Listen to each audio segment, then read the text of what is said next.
नमस्कार मंडळी, स्वागत आहे तुमचं मनापासून मन रेसिपीमध्ये। रोज रोज नाश्त्याला हेल्दी आणि टेस्टी असं काय बनवावं जर तुम्हालाही समजत नसेल तर हा डोसा तुम्ही नक्की ट्राय करू शकता। आणि हा जो बनवलेला आहे मी तो ज्वारीच्या पिठापासून बनवला आहे। तर चला बघूया रेसिपी। यासाठी एका बाउलमध्ये मी घेतलेलं आहे 1 वाटी ज्वारीचं पीठ। ज्वारीचं पीठ आपल्याला ॲड करायचं आहे। त्यामध्ये अर्धी वाटी आपल्याला ॲड करायचा आहे रवा, बारीक चिरलेला कांदा आपल्याला ॲड करायचा आहे। व्हेजिटेबल्समध्ये तुम्हाला जेही ॲड करायचं करू शकता। मी बारीक चिरलेला किसलेला गाजर, थोडीशी हिरवी मिरची, थोडी कोथिंबीर मी इथे ॲड केलेली आहे। यामध्ये आपल्याला ॲड करायचं आहे चवीनुसार मीठ आणि यामध्ये तुम्ही ॲड करू शकता तिखटसाठी चिली फ्लेक्स, कारण चिली फ्लेक्स कमीच ॲड करा कारण आपण हिरवी मिरची ॲड केलेली आहे। हे सगळं आपल्याला पाणी ॲड करून याला छान मिक्स करून घ्यायचं आहे। पण याचं जे बॅटर आहे ते आपल्याला एकदम पातळ ठेवायचं आहे, कारण ही जी रेसिपी आहे ती खूप पातळ अशी बनवून जाते। मी 2 चमचे दहीसुद्धा ॲड केलेलं आहे यामध्ये, त्याचा व्हिडिओ काढायला मी विसरले। तर दहीसुद्धा टाका, म्हणजे त्यांनी जो आंबटपणा आहे तो खूप छान येतो। यामध्ये आपल्याला खायचा सोडा किंवा बेकिंग पावडर वगैरे टाकायची काही गरज पडत नाही। एवढा टेस्टी आणि एवढा कुरकुरीत हा होतो। छान व्यवस्थित मिक्स केलं की त्याला झाकण ठेवून 10 ते 15 मिनटं असं रेस्टसाठी ठेवून देऊया। 10-15 मिनटानंतर बघू शकता की एकदम छान सगळं असं एकजीव झालेलं आहे आणि पाणी वरती आलेलं आहे। त्याला छान मिक्स करून घेऊयात।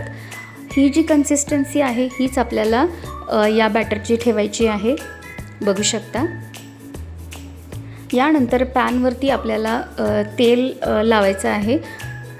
तेल किंवा बटर तुमच्या आवडीनुसार तुम्ही लावू शकता। मी इथे तेल ॲड केलेलं आहे। छान व्यवस्थित असं स्प्रेड करून घ्यायचं आहे। तवा गरम झाला की त्यावरती हे बॅटर आपल्याला डोस्यासारखं टाकायचं नाही आहे, आपल्याला हे घावण कसं टाकतात त्या टाईपचंच आपल्याला हे टाकायचं आहे। बघू शकता अशा प्रकारे लगेचच त्याला जाळी यायला सुरुवात होते। आम्ही यामध्ये खायचा सोडा किंवा बेकिंग पावडर बिलकुल ॲड केलेलं नाही आहे, तरीसुद्धा बघू शकता किती एकदम छान अशी जाळीदार डोसा बनवून तयार होतो। आणि हा इतका पौष्टिक आहे, ज्वारीच्या पिठापासून बनवलेला आहे, त्यामुळे हा खायलाही तेवढाच टेस्टी आणि हेल्दीसुद्धा आहे।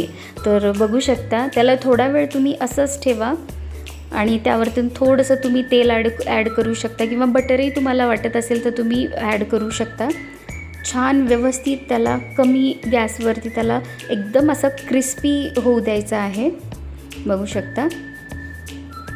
मी त्याला छान एकदम असं क्रिस्पी होऊ दिलेलं आहे आणि त्यानंतर तुम्ही हे काढून घेऊ शकता।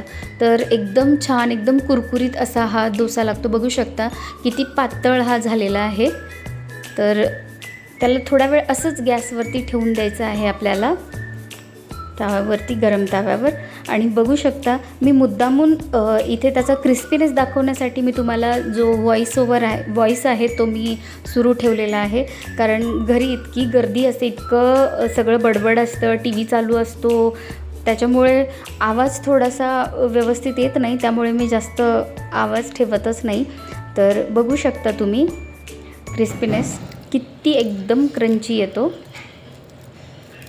बघू शकता किती एकदम क्रिस्पी असा झालेला आहे तो, बघू शकता तोडताना पण। तर तुम्ही नक्की ट्राय करा, तुम्हाला आवडेल। मला नक्की कमेंटमध्ये सांगा तुम्हाला रेसिपी कशी वाटली। तर भेटूयात पुढच्या रेसिपीत, तोपर्यंत धन्यवाद।